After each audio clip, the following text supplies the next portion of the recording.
امریکی صدر ٹرمپ کا ابنا ہرمز کی دوبارہ ناکہ بندی کا اعلان. کہا یہ ایران کی ناکہ بندی ہے جو صرف ایرانی بحری جہازوں اور ان کے گاہکوں کو روکے گی. ایران کے سوا دیگر ملکوں کو ابنا ہرمز آزادانہ استعمال کی مکمل اجازت ہوگی. ابنا ہرمز کی امریکی سیکیورٹی کے اخراجات پر 20% رقم وصول کریں گے. امریکہ کو اب ابنا ہرمز کا محافظ سمجھا جائے گا.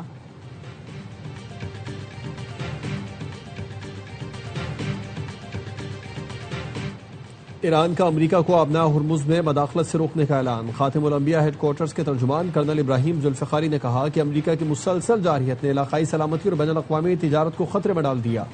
امریکی فوج نے طے شدہ ایرانی راستوں میں مداخلت کی تو اسے بھرپور جواب دیا جائے گا.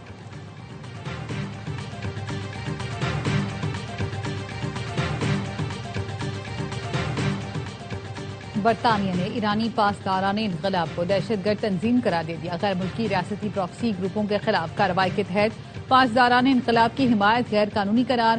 برطانوی حکومت کا کہنا ہے نئے ریاستی خطرات سے متعلق تاریخی اختیارات کے تحت 3 گروپوں کو نامزد کیا گیا. گروپوں میں ایرانی پاسداران انقلاب، اسلامی movement of companions of the right اور روس کی GRU والنٹیئرز کو بھی شامل ہیں. اور وفاقی کابینہ میں رد و بدل اور اہم وزارتوں میں تبدیلی کا امکان. بعض وزراء کو تبدیل، متعدد کے قلمداد میں رد و بدل کیا جائے گا. ذرائع کا کہنا ہے وفاقی کابینہ میں نئے ارکان کی شمولیت پر بھی غور. بلوچستان اور خیبر پختونخوا سے نئے ارکان کابینہ شامل کیے جائیں گے. وزیر اعظم کی سیاسی قیادت سے اتحادی جماعتوں کی نمائندگی بڑھانے پر مشاورت. بلوچستان عوامی پارٹی اور MQM کو بھی مزید نمائندگی دینے کا عندیہ. حتمی فیصلہ چند روز میں متوقع. اعظم شہباز شریف کا دورہ قطر. امیر قطر شیخ تمیم بن حمد الثانی سے ملاقات کی. نواز شریف بھی وزیر اعظم کے ساتھ تھے. وزیر اعظم نے قطر کے سابق امیر شیخ حمد بن خلیفہ کے انتقال پر تعزیت کا اظہار کیا. مرحوم سابق امیر قطر کی پاکستان سے دیرینہ محبت کو خراج تحسین پیش کیا. وزیر اعظم کی مرحوم سابق امیر قطر کے بلندی درجات اور شاہی خاندان کے لیے صبر کی دعا. امیر قطر نے وزیر اعظم شہباز شریف اور نواز شریف کا دوحہ آ کر تعزیت کرنے پر شکریہ ادا کیا. کہا ذاتی طور پر دوحہ آ کر تعزیت کرنا دونوں برادر ممالک کے گہرے تعلقات کا مظہر ہے. سابق امیر قطر کی وفات پر پاکستان میں آج یوم سوگ منایا جا رہا ہے. قومی پرچم سر نگوں ہے.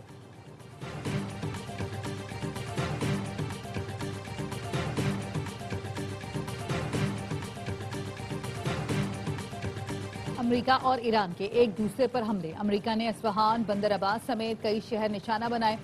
سینٹ کام نے حملوں کی ویڈیو جاری کر دی. بتایا امریکی فوج نے ایران پر حملے میں پہلی بار سمندری ڈرونز استعمال کیے.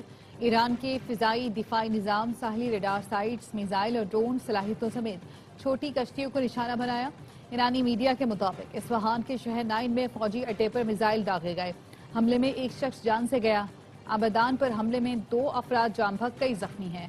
ایران کے بھی امریکی اڈوں پر جوابی حملے. اردن، بحرین، عمان اور کویت پر میزائل داغ دیے.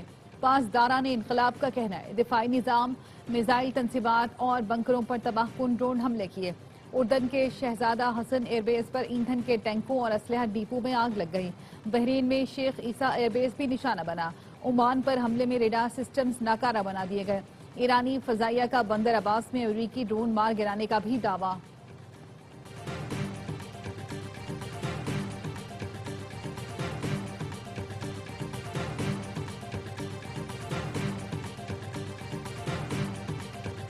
اس میں شک نہیں کہ اسلام آباد مفاہمتی یادداشت ختم ہو گئی. امریکہ نے MOU کی پاسداری نہیں کی. اپنے وعدوں پر تب تک قائم رہیں گے جب تک امریکہ بھی پاسداری کرے گا. ایرانی وزارت خارجہ کے ترجمان اسماعیل بقئی نے کہا جہاں معاہدے کی خلاف ورزی کی گئی ہم نے بھی پرواہ نہیں کی. امریکہ آبنائے ہرمز کے مشترکہ طریقہ کار کی تشکیل میں رکاوٹ بن رہا ہے. ہماری کوشش تھی عمان کے ساتھ مل کر آبنائے ہرمز سے جہازوں کی محفوظ گزرگاہ کا نظام بنائے، مگر عمان پر امریکی دباؤ کی وجہ سے یہ منصوبہ کامیاب نہ ہو سکا. امریکہ کے حالیہ حملوں نے تمام سفارتی کوششوں کو بے سود بنا دیا. ثالثوں سے رابطے جاری ہیں.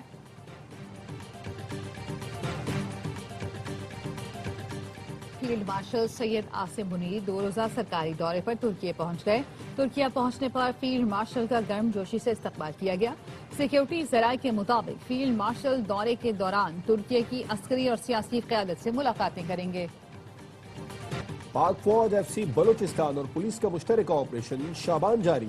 تازہ کارروائیوں میں مزید 8 خارجیوں کو ٹھکانے لگا دیا. آپریشن شابان میں ہلاک ہونے والے دہشت گردوں کی مجموعی تعداد 79 ہو گئی. 5 جولائی سے اب تک آپریشن شبان اور دیگر انٹیلیجنس بیسڈ آپریشنز میں 117 خارجی دہشت گرد مارے گئے۔ فورسز کی کارروائیوں میں خوارج اپنی کمین گاہیں چھوڑ کر بھاگنے پر مجبور ہو گئے۔ وفاقی وزیر داخلہ کا کامیاب آپریشن پر سیکیورٹی فورسز کو خراج تحسین۔ محسن نقوی نے کہا بلوچستان کا امن تباہ کرنے والے عبرت کا نشان بن رہے ہیں۔ فتنہ ہندوستان کے دہشت گردوں کے مکمل خاتمے تک جنگ جاری رہے گی۔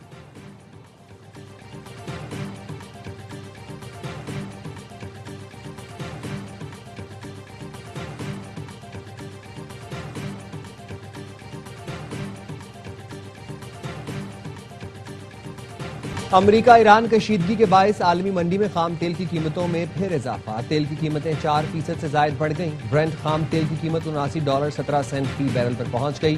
امریکی خام تیل کی قیمت $74.40 فی بیرل ہو گئی۔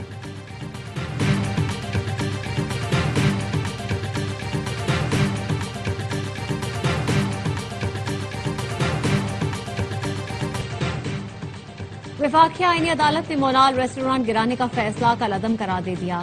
سی ڈی اے اور میٹروپولیٹن سٹی کی اپیلیں منظور، حکم امتناع بھی ختم کر دیا۔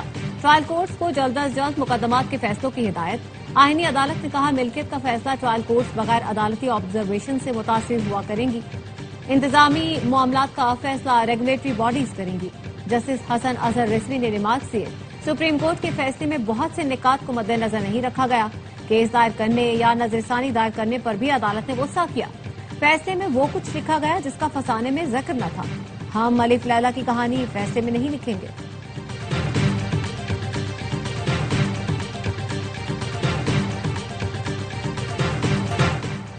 اسلام آباد میں اسلامی تعاون تنظیم کی وزارتی کانفرنس برائے خواتین کا انعقاد۔ وزیر اعلیٰ پنجاب مریم نواز نے خطاب میں کہا خواتین کو بااختیار بنانا ایک طبقے کی نہیں پوری قوم کی ترقی ہے۔ خواتین کو مساوی مواقع فراہم کرنا حکومت کی ترجیح ہے۔ وفاقی وزیر شہزہ فاطمہ نے کہا خواتین کو معاشی اور سماجی طور پر بااختیار بنانا وقت کا تقاضا ہے۔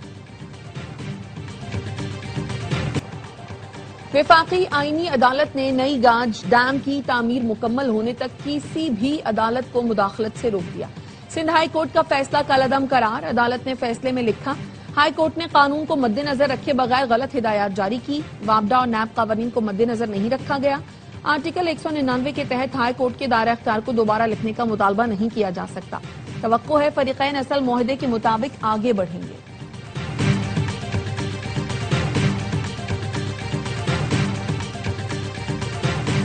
گلگت بلتستان کے ضلع دیامیر میں سیلاب نے تباہی مچا دی۔ دھور میں موسلادھار بارش، 6 سے زائد مقامات پر شدید سیلابی صورتحال، کئی ایکڑ پر پھیلی فصلیں بہہ گئیں۔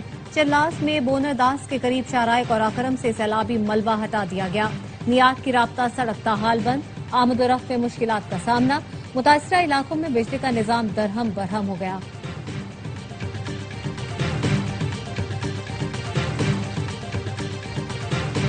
جب بھی کراچی سے واپس آتا ہوں فزیو تھراپی کرانا پڑتی ہے۔ کوئی ایسی سڑک بتا دے جہاں جمپ نہ ہو۔ کراچی میں پینے کا پانی ہے نہ نہانے کا۔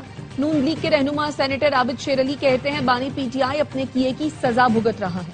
ہم نے ان پر کوئی سیاسی مقدمات نہیں بنائے۔ بیٹیوں والا ہوں، عدت کیس پر کچھ نہیں کہوں گا۔ کسی نے عدت میں نکاح کیا یا نہیں اللہ جانے۔ میاں صاحب بہت ایکٹیو ہیں، کرکٹ میچ کھیل کر دیکھ لیں۔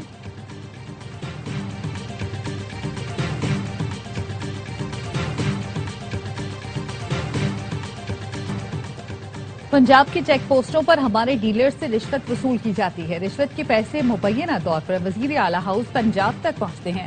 مشیر اطلاعات خیبر پختونخوا شفیع جان کا دعویٰ، کہا پنجاب سے خیبر پختونخوا کو گندم کی ترسیل تاحال بند ہے۔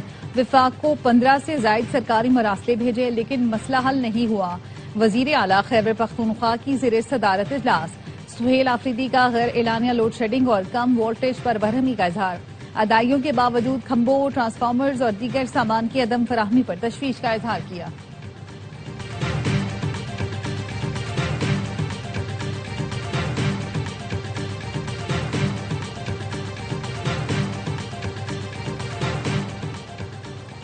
سندھ حکومت کی پالیسیوں سے صوبہ معاشی ترقی کا گیٹ وے بن رہا ہے۔ صوبے میں جاری میگا منصوبے جدید انفراسٹرکچر کی بنیاد رکھیں گے۔ سینئر صوبائی وزیر شرجیل میمن کہتے ہیں حکومت سندھ کی کاوشوں سے صوبہ جدید اور خوشحال بننے جا رہا ہے۔ صنعتی سرگرمیوں کے فروغ اور برآمدات میں اضافے کے لیے اقدامات کر رہے ہیں۔ روزگار، صنعت، تجارت اور عوامی سہولیات کے ایک نئے دور کا آغاز ہوگا۔ جامعہ کراچی میں پاکستان کھپے ریلی، آرٹس لابی سے پوائنٹ ٹرمینل تک ریلی میں طلبہ کی بڑی تعداد نے شرکت کی۔ ریلی کے شرکاء نے پاکستان سے یکجہتی اور قومی وحدت کا اظہار کیا۔ طلبہ نے کہا پاکستان کی سالمیت پر کوئی سمجھوتا نہیں ہوگا، گرفتار طلبہ کو فوری رہا کیا جائے۔ لاکھوں مسلمانوں کا نام ووٹر فہرستوں سے نکالنے پر اقوام متحدہ نے بھارتی حکومت سے وضاحت طلب کر لی۔ اقوام متحدہ کے 380 نمائندوں نے بھارت کو باضابطہ مراسلہ ارسال کر دیا۔ اقوام متحدہ نے بھارت سے مذہب اور نسلی بنیاد پر حذف ووٹرز کا تفصیلی ڈیٹا مانگ لیا۔ 12 ریاستوں اور مرکز کے زیر اہتمام علاقوں میں 5 کروڑ 20 لاکھ مسلمانوں کے نام نکالے گئے۔ مسلم اور بنگالی برادری سے تعلق رکھنے والے افراد کو خصوصاً ٹارگٹ کر کے فہرستوں سے نکالا گیا۔ اقوام متحدہ کا مسلمانوں کے خلاف نسل پرستانہ رویے پر تشویش کا اظہار۔